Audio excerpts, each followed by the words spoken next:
صدی داو چې حضرت عمر سے اسلام راوړي ځکه دعای ورته کړی ده. نو حضرت عمر رضی الله تعالی عنہ ته د نبی کریم صلی الله علیه وسلم مراد هغه ویل کی او دای چې کله اسلام راوړو د اسلام د راوړلو واقعي خو آسان هم د ټولو ته یاد هم ده چې دا اراده کړی و چې زما او نعوذ بالله د نبی علیہ الصلوۃ والسلام کار ختموما ای باندې زه حمله کوما ولاره کې ورته یو کس هغه میلاو شو ورته وی چې ورشه د خپل کور ته پوسو کا د خپل خور او د خپل اوخي ته پوسو کا چې هغه مسلمان شوی دی دی بیا تیزی سره واپس راځي او خپل خور او خپل اوخه هغه وخی او هغه سره چې کم پانی وی هغه بیا راخلی هغه بیا د تلاوت کوي هغه قرآن مجید داغه اثر په د باندې کی او د بیا غسل کوي اسلام کې داخليږي او د نبی علیہ الصلوۃ والسلام خدمت اقدس کې حاضرېږي. دا واقعات چې کله وشوانو الله تبارک وتعالى د حضرت عمر رضی الله تعالی عنہ په اسلام راوړلو سره مسلمانانو ته یو طاقت ورکو. یو خدا چې نبی علیہ السلام دعا دا کړی و خدای پاک د دې په وجه باندې اسلام ته طاقت ورکړي. نبی اذان هغه کولاو شروع شو او صحابه کرام چې ناغي کولاو طریقې سره دا ویل شو چې مونږه مسلمانان یو ز صحابي ما الله تعالی اسلام ته یو قسم ته طاقت هغه نصیب فرمایي ځکه چې د جرأت او شجاعت د ټولو نه زیات جرأت او شجاعت الله تعالی نبی علیہ السلام ته ورکړو. وزنه کس دا سوي چې هغه خپل بهادری نشي ښکارا کوله نور موانع موجود وي نور عوارض موجود وي دا سکارونه موجود وي چې هغه معنی وي. نبی علیہ السلام نلوي شجاع سکونه حضرت عمر سے ته هغه معنی نو کم چې نبی علیہ السلام ته ځکه نبی علیہ الصلوۃ والسلام خدا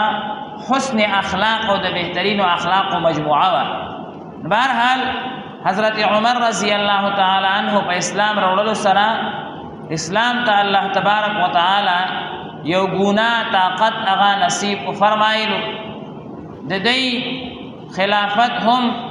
هغه ناشنا خلافت ته تقریبا 11 سال دای هغه خلافت سنبال کړی دی او پاره کې چې کم فتوحات شوي دي هغه دومره زیات دي چې 22 لاکھ مربع میل. دا فتوحات او تفصیل زیات دی خو دومره بصیرت مونږ وایو چې د دې په خلافت کې چې د اسلام د لاندې او د مسلمانانو صحابه کرام په قبضه کې کوم ملکونه راغلي دي هغه 22 لاکھ مربع میل ترس 22 لاکھ مربع میل چې رايوځي کې نو باغې کې ډېر لري پورې ملکونه را دي. سعودي او ورسره دا ټول امارات ولس ملکونه د اماراتو دا ټول د حضرت عمر رضی الله تعالی عنہ په دور کې یو سټیټ یو حکومت نو دا ټول الله تعالی د هغه په خلافت کې نصیب فرمایلی دي. آخر دا یو مجوسی او هغه چې کوم دینو دا حضرت عمر رضی الله تعالی عنہ دا د خلافت او د دې د ختمولو د پاره باقاعده مقرر شوی و د خوارجو د طرفنا. خوارج خو هر دی کې وی یعنی چې کم د اسلامی حکومت نه بغاوت وکي او هغه منافقان وي نو دا مجوسی او ابو لولو دا مجوسی دی او فیروز دا چې کم دینو نوم دی او دا خپل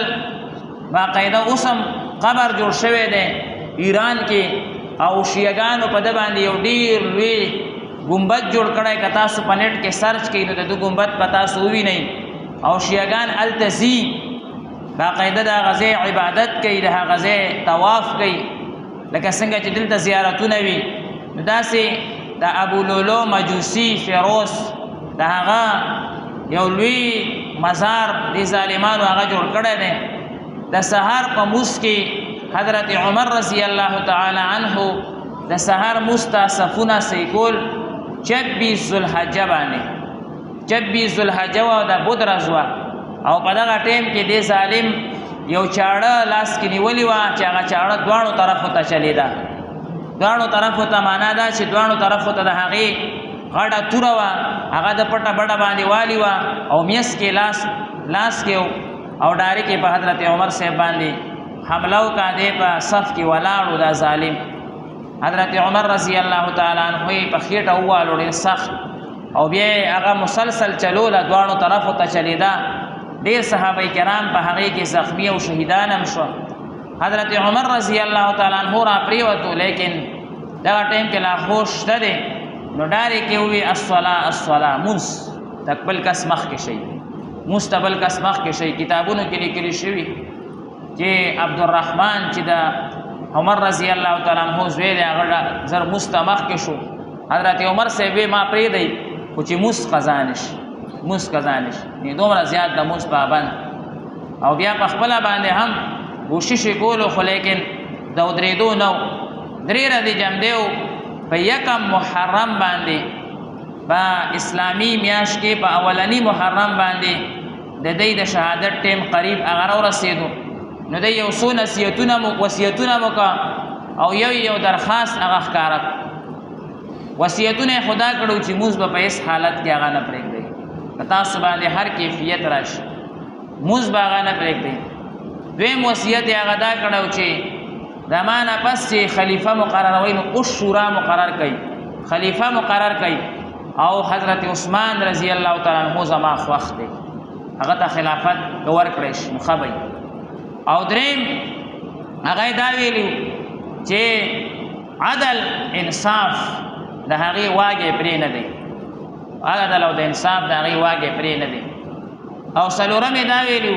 چې د نبی کریم صلی الله علیه وسلم راوړلی شوی دین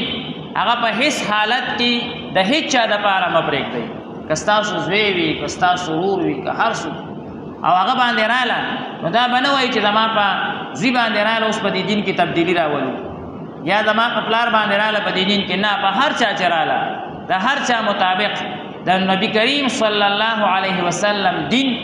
هغه په هغه طریقه باندې نافذ کوئ څنګه چې موږ ته حضور صلی الله علیه وسلم پرېښی دی. او د دې عملي جامه دی په خپله باندې، عملي جامه یې په خپله باندې چې په خپله باندې باقاعده د دین په هغه طریقه باندې نافذ کړی و چې کومه طریقه باندې نبی علیه الصلاة والسلام هغه پرېښی. ډېر زیات سخت بخاري شریف کې دي وکانه وقافا عند کتاب الله تعالی، د الله د کتاب حکم به چې رالو او د نبی علیه الصلاة والسلام د سنتو طریقې حکم به چې رالو، بس دی به بس ټاپ پش چې بس دا ده، بس دین اخوا نه دی تلل پکار، بس دا اصل طریقه ده که هر څه به کېږي بس دا به وي. قرآن مجید کې تقریبا 11 مقامات داسې دي چې هغه الله تعالی وایي چې د ده دا خوښه ده نو بس دا دې داسې شي. قرآن مجید کې 11 مقامات داسې لکه د ده یو سوچ دا و چې یاره مقام ابراهیم اوس چې ورسره 2 رکعته واجب کېږي د طواف نه پس، ده وایي چې یاره که دې سره دا مونځ شروع شي نو دا به ښه الله تعالی واتخذوا من مقام ابراهیم مصلا، بس دغلته دا واجب مونځ کوئ. باقاعده د ده د رایې مطابق الله تعالی آیتونه نازل. دغه شانتې د جنګ بدر واقعه خو مشهوره ده چې ده ویلي چې دا قیدیان دا واپس مه ورکوئ، دا دلته کې مړه کوئ چې دا بیا دې ته یو عبرت جوړ شي. او ټولو صحابه کرام وایي نه واپس یې ورکوئ، په دې باندې فدیه والئ نو اسلام ته به طاقت میلو شي، اسلام ته به څه پیسې میلو شي. الله تعالی ویلي د حضرت عمر صاحب خبره زما خوښه ده. باقاعده 10مه سپاره کې آیاتونه مبارکه راغلي چې حضرت عمر صاحب کومه خبره کړې الله تعالی یا زما خوښه ده او نبی علیه السلام ته الله تعالی وایي که تاسو دلته نه وئ نو اوس په ما عذاب راوستی. حضرت عمر صاحب خبره د الله تعالی دغه شان د دوی دا رایه وه چې یاره دا شراب ښه شی نه دی، الله تعالی حرام. د دوی دا رایه وه چې د زنانو پرده دې مکمل طور سره وي، داسې پرده دې نه وي چې بعضې مجالسو ته به هلته کې زنانه حاضرېدې او شاکړې به یې او ناستې به وي، خبرې به یې د سړو اورېدې. نو د وی چېرې دا زنانه نه راځي نو خبرې او مکه الله تعالی 11 مقامات دومره ده. وصیتونو کې ډېر قیمتي خبرې هغه لیکلي شوي دي. یو درخواست کړی چې زما تمنا دا ده چې زما قبر دی د حضرت ابوبکر صاحب او د نبی کریم صلی الله علیه وسلم د قبر سره نږدې وي، خو لیکن ابوبکر صاحب ته په دغه ځای کې حصه میلاو شوي ده د قبر، هغه ځکه چې هغه د هغه د لور کور دی د عایشې رضی الله تعالی عنها، او نبی علیه السلام ته خو حصه ځکه میلاو شوي چې د هغې د بیبي هغه کوټه ده او کور دی، وزه خو پر دی عائشہ رضی الله تعالی عنها سره زما رشتہ داری نشته خاندان مو یو دی قریش ټول یو ولیکن رشتہ مې وسره نشته چې یا مې د ترور لور دا یا مې چې کم دی نو داسې ده چې بې پردې خپله مې ده یعنی خور مې ده یا مې لور ده یا چې کم دی زه رور یم داسې رشتہ نشته نو خپل زوی ته یې وویل چې ورشه او ما کې لاستا شته د هغې نه تپوس وکړه چې حضرت عمر صاحب یو عرض یو تمنا لري که دلته هغه ته د قبر ځای میلاو شي ام المؤمنین عائشہ رضی الله تعالی عنها ته چې کله عبدالرحمن صاحب رالو یا عبدالله صاحب دا ټول د ده زامن دي د هغې نه یې تپوس وکړو هغې وی بالکل بس زما خوښه ده ځکه نبی کریم صلی الله علیه وسلم اکثر اوقاتو کې د ابوبکر صاحب او د عمر صاحب ذکر یو ځای کړی نو قبرونه دې یو ځای راشي اکثر د نبی علیه الصلاۃ والسلام ذکر داسې دی د قیامت په ورځ باندې نبی علیه السلام وایي چې زه راپاسم نو دواړه ملګري به یو مې ښي طرف ته ولاړ یو ګس طرف ته ابوبکر او عمر بل حدیث کې وایي ځمکه کې زما وزیران هغه ابوبکر صاحب او عمر صاحب دي اسمان کې جبریل علیه السلام او اسرافیل علیه السلام دي نو دا ټولې خبرې عائشہ رضی الله تعالی عنها ته مخکې وي نو اجازت یې ورکړه د حضرت عمر صاحب خوشحاله شو خو دې زوی ته یو پټه خبره وکړه وایي پټه خبره دا ده چې فی الحال ما کې ساه شته نو دا عائشہ رضی الله تعالی عنها کېدی شي د حیا د وجې نه ماته اجازت راکوي خو چې کله زه مړ شم نو دویم اجازت په بیا اخلي چې اوس مړ شو آیا اجازت ورکوي د قبر او که نه ورکوي هسې نه اوس د دې وجې نه راکوي چې جمدی یم نو سترګو ته حیا ودرېږي او که بیا مړ شم بل بیا خو به دا شی ختم شي نو بیا هم دی تللی دی بیا هم اجازت غوښتې عایشې رضی الله تعالی عنها وی دا ځای ما ځان ته خوښ کړی خو لیکن چې دی اوس دلته رالو ما اجازت ورکړو بس زما خوښه ده دی به دلته وي زما قبر به بیا دلته نه جوړوي زما قبر به بیا بهر جنت البقیع کې جوړوي ورنه زیات محبت د نبی علیه السلام د عایشې رضی الله تعالی عنها سره او د هغې د حق هم جوړېږي چې قبر یې دلته شي په هغې خپل قبر بیا بار کړی دی د هغې قبر بار دی الله تعالی یې تاسو موږ بوځي بقیع غرقد ورته هغې وایي موږ ته جنت البقیع وایو هغې کې د هغې قبر مبارک دی دا دې وجې نه چې اوس دا عمر صاحب رالو د ده سره زما قبر مناسب نه دی ځکه دا چې کوم دی نو زما رشته دار نه دی نو بهرحال د حضرت عمر رضی الله تعالی عنه قبر مبارک دغلته جوړ کړی شوی دی په یکم محرم بت ورځ باندې او دا چې کوم دی نو د هغه وصایا دي بیا چې کله زوی وایي عبدالرحمن صاحب چې کله یې روح ورکولو نو ما ته ووایي چې بچې ما ته دې کټ نه ښکته کړي ما وی چې تاسو ته ډېر تکلیف ته وی نه ما ښکته کوي وایي موږ ونیو د کټ نه مو ښکته کړو او خپل سر مبارکه هغه یې په خاورو کې کېښودو او ګیره مبارکه باندې خاورې ولګېدې یا الله زه ډېر ګناهګار یم خو تا ته در روان یم په ما به خامخا رحم کې او زما د دې خړې ګیرې د وجې نه د دې خړې ګیرې د وجې نه به ما ته د جنت فیصله کړي په دې حالت کې دی چې کوم دی هغه روح ورکړی دی نو دا واقعه په دې یکم محرم باندې چې کوم پرون نابله ورځو نن 3 تاریخ د محرم دی په دې کې دا واقعه هغه شوې ده حضرت عمر رضی الله تعالی عنه د عظیم انسان ته شهادت ملو شوی دی دا شهادت دا مقام دا ډېر لوی دی دا الله تعالی هر چاته نه ورکوي دا زموږ اسلاف او بزرګان او علما دا چې شهیدان کېږي دا د الله ډېر خوښ وي کوم عالم چې د الله ډېر خوښ شي او ځان ته ډېر قریب کوي نو بس د شهادت مرګ ورته نصیب فرمایي بهرحال حضرت عمر رضی الله تعالی عنه به دعا هم کوله چې خدایه ما ته شهادت والا مرګ راکړي او قبر می د نبی علیہ السلام په کلی کې جوړ کړي دواړه دعاګانې الله تعالی قبول کړي بهرحال دا محرم شریف ته په دې کې یو واقعه ده دویمه خبره په دې محرم کې هغه ده چې ځینې خلک په دې غلط فهمۍ کې دي چې په دې لسم محرم پورې به مونږ د الله نافرماني نه کوو او بیا به کوو د الله نافرماني هر وخت منع ده ډېر خلک په دې کې ودونه نه کوي محرم کې به واده نه کوي ځکه وایي بیا پکې ډمتوب نشو کولی ډمتوب هر ځای منع دی هر وخت منع دی دا نه دی ویل پکار چې دې کې مونږ واده نه کوو چې ډمتوب کې بیا واده مه کوه او چې واده کې بیا ډمتوب مه کوه دا مو وایه چې محرم کې کوم نو وایي ځکه چې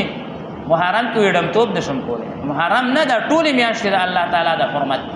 الله تبارک وتعالی په کلام کې دا نشته چې دې میاشتې کې تا ته جایز دی کوه په هغه بله کې درته ناجایز دی مه کوه په محرم کې مه کوه په نورو کې کوه ناجایز به ټول عمر ناجایز دی ناجایز به په مکه مکرمه کې هم ناجایز او په کوړي کې به هم ناجایز او ناجایز به په رمضان کې هم ناجایز او په شوال کې به هم او په محرم کې به هم او په هره میاشت کې ناجایز جایز کېږي نه ډمتوب تا ته په هېڅ میاشت کې نه جایز کېږي ډېر خلک وایي دا واده لږ مخکې وروسته کوي محرم دی بیا پکې چې کم دی نو لږ ډول مول نشو والی ډول مول هېڅ وخت نشي والی په محرم کې هم نشي والی بغیر محرم نه هم نشي والی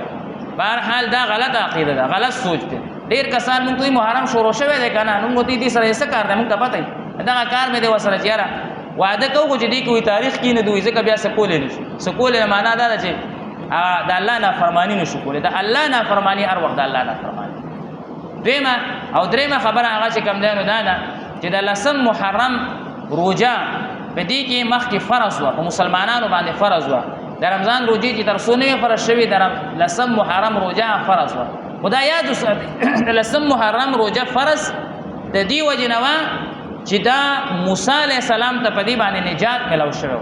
د فرعون نه چې نجات ملو شوی په لسم محرم باندې ملو شوی عاشوري روجه ورته وایي د دې وجې نه چې حسنین تږي شهیدان شوي زمونږ ډېر پښتانه د لسم محرم روجه نیسي وایي ولې دې روجه ده وایي په دې ورځ باندې حسنینو ته اوبه نه دي ملو شوي وایي امام روجه ونیوه چې زه تږی شم دا خبرې غلطې دي دا خبرې غلطې دي دا روجه موسی علیه السلام نیولې وه بیا وروسته ټولو پیغمبرانو عیسی علیه السلام چې څومره نبی علیه الصلاۃ والسلام به هم دا نیوه صحابه کرامو هغه به هم دا نیوه مدینې منورې ته چې لاړو ټولو یهودیانو به هم دا نیوه نبی کریم صلی الله علیه وسلم وایي مونږ به یې نیسو خو مونږ به د یهودیانو مخالفت کوو یو به ورسره مخکې یا وروسته به ورسره نیسو نهم لسم یا لسم یو لسم نو دې وجې نه نهم لسم یا یو لسم لسم یو لسم دا روجه هغه نیول پکار دي حدیث کې راغلي د رمضان نه بعد د ټولو نه افضل روجه هغه د عاشوري روجه ده د لسم محرم نو دا که څوک نیسي نو ډېر زیات ثواب د فرض روجې د رمضان نه بعد د دې هغه چې کوم دی نو درجه ده یو به ورسره مخکې نیسي نهم لسم یا لسم یو لسم او په دې نیت باندې به نیسي چې نبي علیه السلام نیولي اوس فرض نه ده اوس نفل ده د رمضان روجې چې فرض شو نور جو فرضیت ختم شو خو که څوک یې نیسي ډېر اجر دی ډېر ثواب دی په دې نیت به یې نیسي چې ټولو پیغمبرانو هم نیولي نبي علیه الصلاۃ والسلام نیولي صحابه نیولي ده او ډېر لوی فضیلت یې راغلی دی په دې نیت به یې نه نیسي چې حسنین ته کې شهیدان شوي په دغه ورځ باندې شربتونه مربتونه تقسیمول ګورئ نشته دا یاد ساتئ هغوی ته د دې هېڅ اجر او ثواب نه میلاویږي روجې څوک پخوي او څوک کچړي پخوي اوس هم دا رواجونه شته دا جهالت اوس هم شته په لسم محرم مونږ ته هم یو لانجه وي مونږ کره ختم ته راشه مونږ کره ختم ته راشه چېرته مخکې وروستو ختم وکړه دا ختمونه متمونه دا هغه مه کوئ د دې نه مخکې وکئ د دې نه وروسته وکئ خپلو والدینو پسې وکئ حسنین الله بخلي هغوی ته د دې څیزونو ضرورت نشته که کې ورته نو کوه خو په د معین تاریخ مه کوه په لسم یې مه کوه ځکه په لسم یې شیعګان کوي نو د هغوی سره زما او ستا مشابهت صحیح نه دی نو دا یاد ساتل پکار دي بل دا اخیری خبره په لسم محرم باندې دې ورځ باندې په خپل کور باندې په خپل خاندان باندې لږه سخیتوب کول پکار دي وسعت د رزق مثلا یو شی څوک راوړي نو لږ ډېر دی راوړي ډېر خپلو وړو باندې بچو باندې رشته دارو باندې ډېر خوراکونه دي وکړي ځکه یو حدیث مبارک کې راغلی دی چې څوک په دغه ورځ باندې په خپل اهل و عیال باندې فراخي وکړي الله به ټول کال فراخ رزق ورکړي تجربه ده ابو سفیان سوری صاحب وایي ما تجربه کړې ده چې په دغه ورځ باندې ما خپل اهل و عیال ته فراخ رزق ورکړی ټول کال الله فراخ رزق راکړی دی نو په دغه ورځ باندې لسم محرم باندې روجه او په روجه ماتي کې بیا ښه فراخي یا نهم ورسره ونیسئ لسم یا لسم او یو لسم انشاءالله ډېر اجر او ثواب دی الله دې د عمل توفیق نصیب وفرمایي الحمدلله رب